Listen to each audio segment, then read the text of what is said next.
大家好，欢迎收听台湾俗谚。今仔日要甲大家介绍的俗谚是立冬、补冬、补喙空。立冬这天，伫台湾有一个风俗，就是人讲的补冬。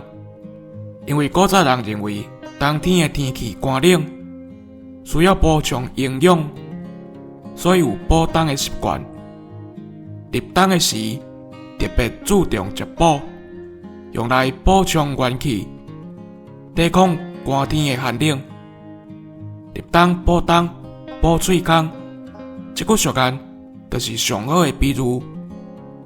立冬这天，讲是讲爱补冬，不过主要是要满足人的要塞。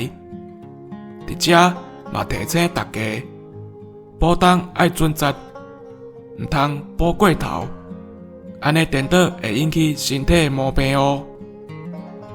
以上，感谢收听。